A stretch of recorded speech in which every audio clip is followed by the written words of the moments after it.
Albert Einstein once said, everybody's a genius, but if you judge a fish by its ability to climb a tree, it will live its whole life believing that it is stupid. Ladies and gentlemen of the jury, today on trial we have modern day schooling. Glad you could come. Not only does he make fish climb trees, but also makes them climb down and do a 10-mile run. Tell me, school, are you proud of the things you've done? Turning millions of people into robots, do you find that fun? Do you realize how many kids relate to that fish swimming upstream in class, never finding their gifts, thinking they are stupid, believing they are useless? Well, the time has come, no more excuses. I call school to the stand and accuse him of killing creativity, individuality, and being intellectually abusive. He's an ancient institution that has outlived his usage. So, Your Honor, this concludes my opening statement, and if I may present the evidence of my case, I will prove it. Proceed. Exhibit A. Here's a modern day phone. Recognize it? Here's a phone from 150 years ago.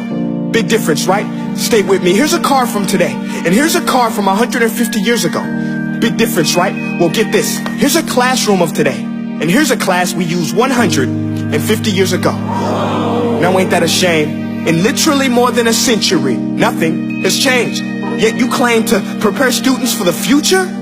But with evidence like that, I must ask, do you prepare students for the future or the past? I did a background check on you and let the record show that you were made to train people to work in factories, which explains why you put students in straight rows, nice and neat, tell them sit still, raise your hand if you want to speak, give them a short break to eat, and for 8 hours a day, tell them what to think. Oh, and make them compete to get an A letter which determines product quality, hence grade A of meat. I get it. Back then, times were different. We all have a past. I myself am no Gandhi.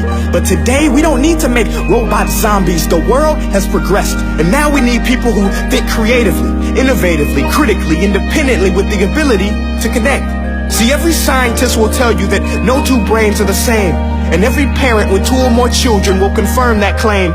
So please explain why you treat students like cookie cutter frames or snapback hats, giving them this one-size-fits-all crap. Watch your language. Sorry, Your Honor, but if a doctor prescribed the exact same medicine to all of his patients, the results will be tragic. So many people will get sick, yet when it comes to school, this is exactly what happens. This educational malpractice, where one teacher stands in front of 20 kids, each one having different strengths, different needs, different gifts, different dreams, and you teach the same thing the same way? That's horrific. Ladies and gentlemen, the defendant should not be acquitted. This may be one of the worst criminal offenses ever to be committed. And let's mention the way you treat your employees. Objection. Overruled. I want to hear this. It's a shame. I mean, teachers have the most important job on the planet, yet they're underpaid? No wonder so many students are short-changed. Let's be honest. Teachers should earn just as much as doctors, because a doctor can do heart surgery and save the life of a kid.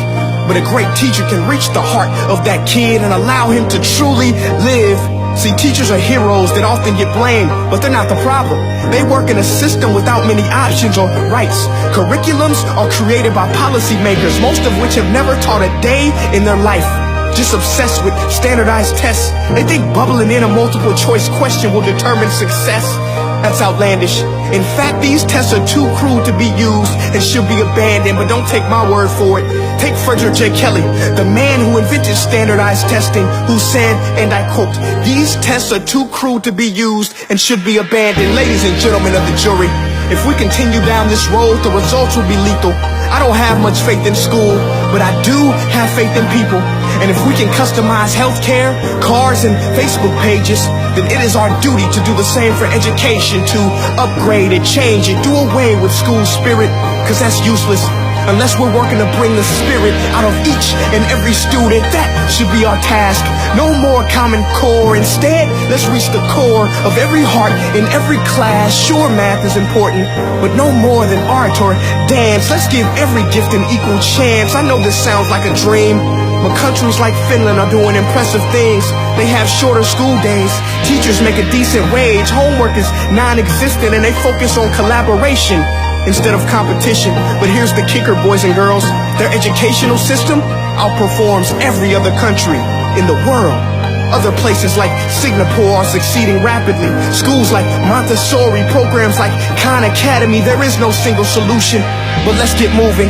Because while students may be 20% of our population, they are 100% of our future.